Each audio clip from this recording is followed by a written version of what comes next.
గోపి గారి ఎట్లా వచ్చిందంటే మనకి ఇండివిజువల్ గా క్లాస్ చెప్తున్నట్టు ఇది అసలైన కోచ్ అంటే నాకు అర్థమైంది. అయితే లాస్ట్ లో మళ్ళీ ఏదైనా క్లాస్ అటెండ్ చేయమంటారేమో, ఫీజు కట్టమంటారేమో అని అనుకున్నాం, కానీ ఆయన ఎప్పుడు కూడా ఫీజు అమౌంట్ అని అడగలేదు. నీ డబ్బులు నాకెందుకని అంటున్నారు. హ్యాట్స్ ఆఫ్ అండి చెన్నగోపి గారు, థ్యాంక్ యూ. కోట్లు సంపాదించిన వాడికి ఏమైనా కొమ్ములున్నాయా? నీకంటే ఎక్కువ బ్రెయిన్ ఉందా? నీకంటే 24 గంటల కంటే ఎక్కువ సమయం ఉందా? వాడు ఎందుకు కోట్లు సంపాదిస్తుండు, మనం ఎందుకు సంపాదించట్లేదు? ఎప్పుడన్నా ఆలోచించినవా? ఆలోచిస్తే నువ్వు ఇట్లా ఉంటావా?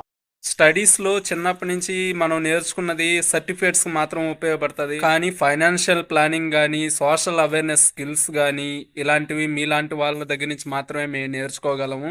₹1,00,000 సంపాదించాలంటే ₹1,00,000 సంపాదించే మనిషికుండే లక్షణాలు ఫస్ట్ రావాలా? చెన్నా గోపి సార్ వివేకానంద టైప్ అనిపిస్తుంది. ఆయన మాట్లాడే మాటల్లో విధానం గాని, చెప్పే విధానంలో గాని, అతడు రియాలిటీని ఇలా చూపెడుతుంటే సంపాదించడానికి ఎలిజిబిలిటీ క్వాలిఫికేషన్ కాదు మిత్రమా, qualities.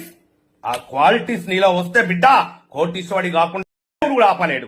Right coach, right mentor support ఎప్పుడైతే ఉంటుందో వాళ్ళు ఇంకా తొందరగా తక్కువ టైంలో వాళ్ళు అనుకున్న గోల్స్ రీచ్ అవ్వడానికి చాలా బాగుంటుంది.